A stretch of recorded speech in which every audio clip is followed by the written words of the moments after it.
By 1976, the golden era of the muscle car was over. Most American muscle cars were gone. The few that remained had V8 engines with lower horsepower ratings. For 1976, the largest and only displacement size available in the Chevrolet Corvette was a 350 cubic inch small block V8. For 1976, the Chevrolet Camaro didn't have a performance model. The performance-oriented Camaro Z28 last made its appearance during the 1974 model year. The 1976 Ford Mustang was called the Mustang II, and its best performance engine was a 134 horsepower 302 cubic inch V8.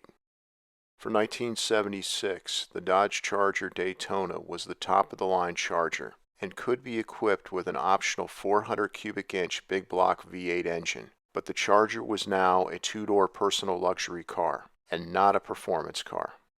In other words, it was bad times for American performance car buyers. The one bright spot for muscle car and performance car fans for 1976 was the Pontiac Trans Am. It was the bridge that connected the past with the future. It was pure muscle car, yet its styling would foreshadow the way of the future. It's ironic that the 1976 Trans Am would be this car. It should have been replaced with an all-new Trans Am by 1976 at the latest.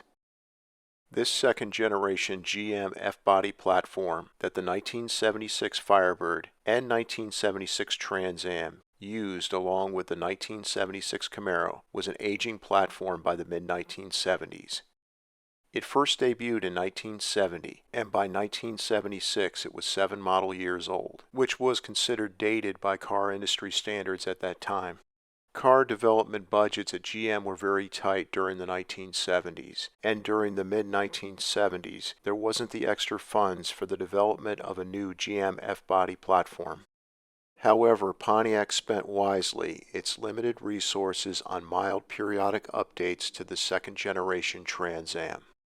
The strategy was successful. Second-generation Trans Am sales kept skyrocketing and finally reached a yearly production peak of 116,535 units for the 1979 model year. Sales continued to remain strong through the 1981 model year, which was the second-generation Trans Am's last model year of production. With the 1976 Trans Am, it was like the original muscle car era never ended. Standard was a 185 horsepower 400 cubic inch V8, and there was an optional 200 horsepower 455 cubic inch V8. Horsepower may have been down considerably due to new government-mandated engine pollution control devices and low compression ratios, but the 1976 Trans Am equipped with the 455 V8 was the top 1976 American performance car.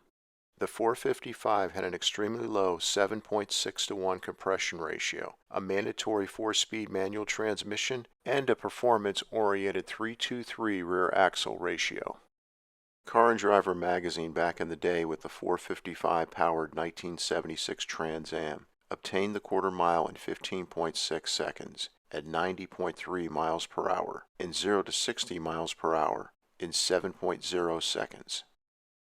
By mid-1970s standards, this was lightning quick, especially when you consider the 1976 Trans Am had a heavy curb weight of 3,750 pounds. The only other American performance car at the time that could accelerate this quickly was the 210 horsepower L82 350 cubic inch V8 powered 1976 Chevrolet Corvette, which could run the quarter mile in the mid-15-second quarter mile range. The difference was the 455 V8 powered Trans Am felt more powerful due to its abundant 330 pound-feet of torque versus the L82 Corvette's paltry in comparison 255 pound-feet of torque. Cars magazine gave the 455 V8 equipped 1976 Trans Am its top performance car of the year award.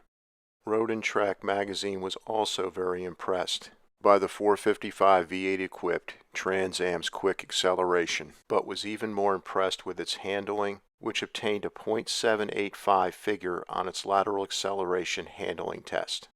Road and Track said the Trans Am's handling was in the same league as the Ferrari Dino 308 GT. Another reason for the 1976 Trans Am's phenomenal sales was its beautiful exterior styling. Pontiac had found a way starting in 1976 to use a state-of-the-art urethane bumper cover assembly for both the front and back of the Trans Am. Not only did this give the bumpers the same exterior color of the rest of the exterior panels, but it gave the 1976 Trans Am a beautiful streamlined look, like an exotic sports car. Not even the 1976 Corvette's front and rear bumpers could match the look and design of the 1976 Trans Am's front and rear bumpers. The 1976 Corvette's bumpers were also state-of-the-art urethane. However, both the front and the back had black-colored vertical bumperettes, which interfered with the overall artistic flow of the bumpers.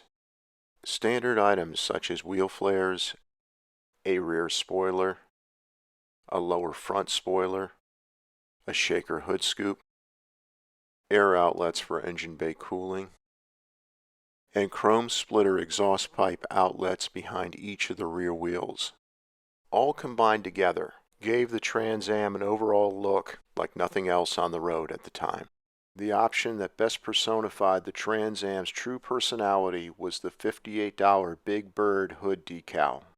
The interior layout was functional and had an attractive and easily readable gauge cluster, which was one of the best of this era. Pontiac also managed to improve the seats and other interior appointments to help keep the interior looking modern. The Trans Am was now available with a good number of luxury and convenience options. By 1976, the Trans Am wasn't just a well-equipped performance car, it was now a status symbol. And Pontiac didn't stop there. It offered its first special edition Trans Am, the 50th Anniversary Edition, to commemorate 50 years of Pontiac. It was the only 1976 Trans Am with optional Hearst removable T-top roof panels and gold trim accents on the exterior and in the interior. Even during the mid-1970s, when performance cars were a tough sell due to high gas prices and high insurance premiums, Trans Am sales skyrocketed. Total 1976 Trans Am production was 46,704 units, which was almost double the production of the 1975 Trans Am, which was 27,274 units. If the Trans Am had been overlooked as America's top performance car before, for 1976, this was no longer the case.